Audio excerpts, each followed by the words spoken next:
Vítajte v El Molino. Španielčina pre všetkých. Dnešná téma je číslo podstatných mien. Číslo podstatných mien. V španielčine, okrem rodu, podstatné mená majú tiež číslo, ktoré vyjadruje jeho množstvo. Jednotné. ¿Has leído este libro? A množné.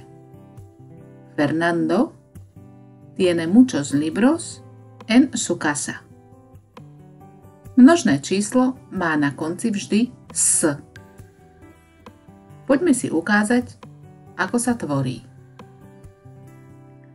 Keď sa podstatné meno končí na samohlásku, množné číslo vytvoríme pridaním s. Jednotné číslo. Karta, coche, gnocchi, libro, menú. Množné číslo. Cartas, coches, ñoquis, libros, menús. Keď sa podstatné meno končí na spoluhlásku, množné číslo vytvoríme pridaním s. Jednotné číslo. Ciudad, reloj, girasol, delfín, mujer, autobús, lápiz. Množné číslo. Ciudades, relojes, girasoles, delfines, mujeres, autobuses, lápices. Toto je všeobecné pravidlo. Ale pozor. Podstatné mená s konkrétnymi koncovkami. Keď sa jednotné číslo končí na spoluhlásku z, pri vytváraní množného čísla sa toto z zmení na c. Ako v prípade nasledovných slov. Lápiz, lápices. Pez, peces. Arroz, arroces. Slová, ktoré končia na prízvučné i a u, môžu mať dva tvary množného čísla.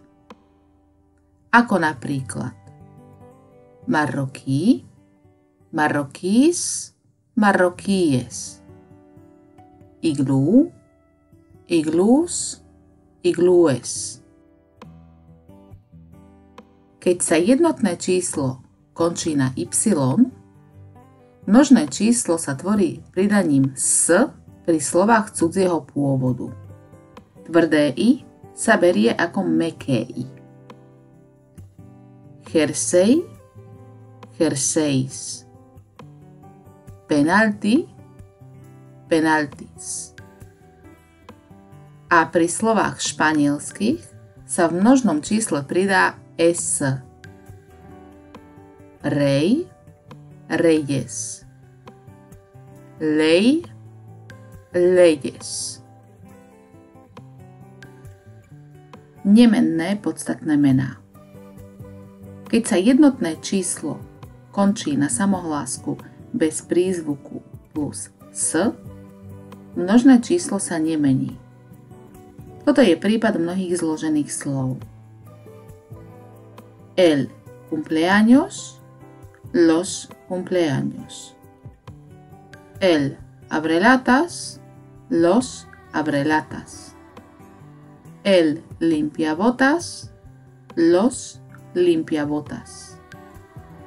Taktiež sa to deje v slovách, ako sú la crisis, las crisis. El lunes, los lunes. La tesis, las tesis. Ďalšie. Existujú podstatné mená v jednotnom čísle, ktoré ale označujú skupinu viacerých prvkov. La gente, la familia, el equipo. Pri týchto slovách treba dávať pozor na zhodu. El equipo tiene jugadores buenos. Nie, el equipo tienen.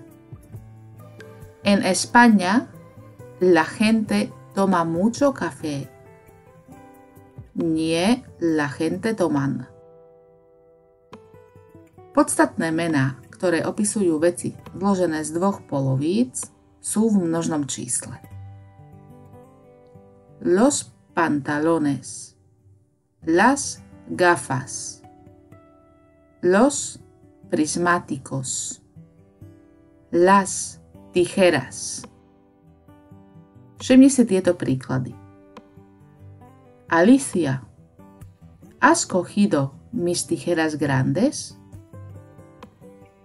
Quiero comprar estos pantalones azules. ¿Cuánto cuestan?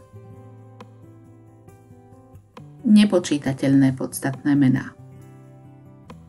Pan, agua, nieve, vino, amor. Nepočítateľné podstatné mená používame v jednotnom čísle, keď opisujeme niečo všeobecne alebo neurčujeme jeho množstvo. Jednotné číslo. Me encanta comer pan con aceite de oliva. Slovo chlieb, pan, sa tu vníma ako druh jedla. Môžu sa použiť v množnom čísle v prípadoch, kedy hovoríme o rôznych druhoch alebo jednotkách tej istej veci. Množné číslo. En la panadería de mi calle venden muchos panes integrales. V tomto prípade sa bavíme o rôznych druhoch chleba. Hoy he comido 3 panes con la cena. Tu máme na mysli niekoľko jednotiek alebo kusov chleba.